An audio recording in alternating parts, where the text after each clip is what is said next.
Hello दोस्तों, राधे राधे। मैं रोही केसरी, आप सभी का मेरे इस चैनल में स्वागत है।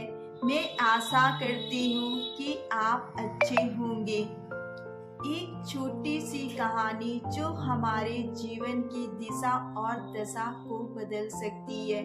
जी हाँ दोस्तों, महाभारत का जब युद्ध समाप्त हो गया था, पांडवों को विजय मिल गई थी।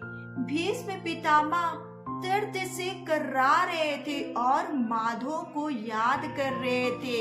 उनके मन में एक सवाल चल रहा था, मैंने पूरा जीवन ब्रह्मचर्य का पालन किया, पर पूरी निष्ठा से हस्तिनापुर की सेवा की, तो मुझे इतना बड़ा कष्ट क्यों मिला?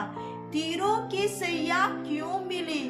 माधव को याद कर रहे थे। जब माधव वहां पे पांडवों के साथ पहुंचते हैं तो भीष्म पितामह ने कहा, मुझे पता था तुम यहाँ पे आओगे माधव, और तुम आ गए हो। मेरी तुमसे ये विनती है, मैं ये जानना चाहता हूँ, ये तीरों की सैया मेरे किस पाप का प्रताप है, किस जन्म का?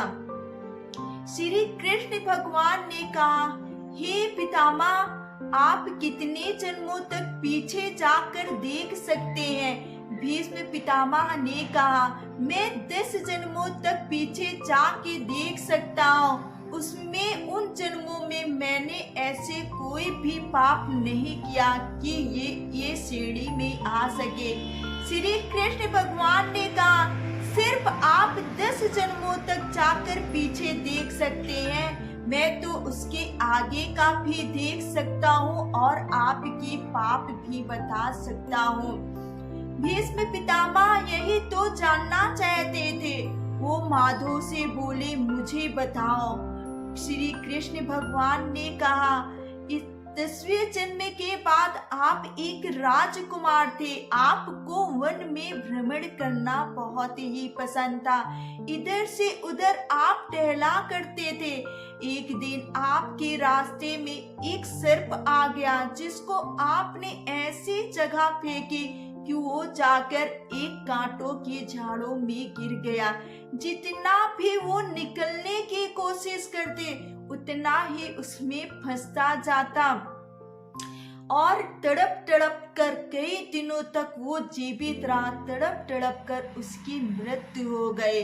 मृत्यु से पहले उसने आपको पितामह श्राप दिया था कि आप भी ऐसे ही तड़प तड़प के मरेंगे, जिस तरह मैं मरा हूँ, कुछ नहीं कर पाया।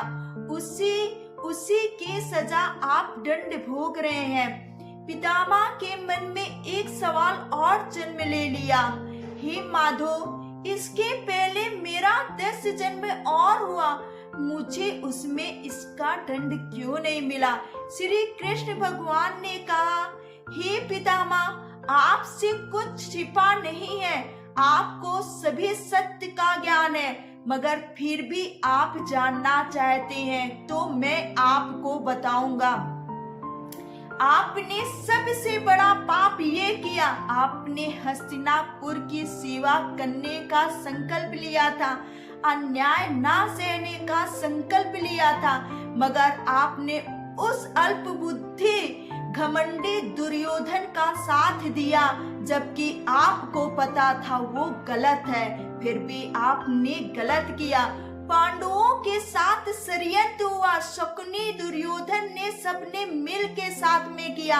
आप चुपचाप बैठ के देखते रहे, मगर सबसे बड़ा आपका पाप ये है, नारी का सम्मान सबसे बड़ा होता, मगर आप चुपचाप ये भी तमाशा बैठ के देखते रहे, जिससे वो पाप का और ये पाप दोनों मिलकर उसका प्रताप तेज हो गया, जिसका दंड आज स्वयं आप भोग रहे हैं पितामह।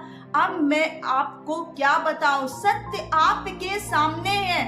ये सुनकर पितामह माधव से बोले, हे माधव, हे कृष्ण मुरारी, इसका दंड तो सब भोगते अच्छा हुआ, मैंने इसका प्रायश्चित किया और इसका दंड मुझे मिल गया।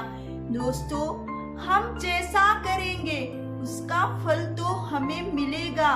उसकी नियति ने तो सब कुछ तय करके रखा है। इसलिए जब बड़े बड़े बलशाली नहीं बच पाए स्वयं प्रभु ने, तो हम आप तो एक छोटे से इंसान हैं बस। राधे राधे दोस्तों।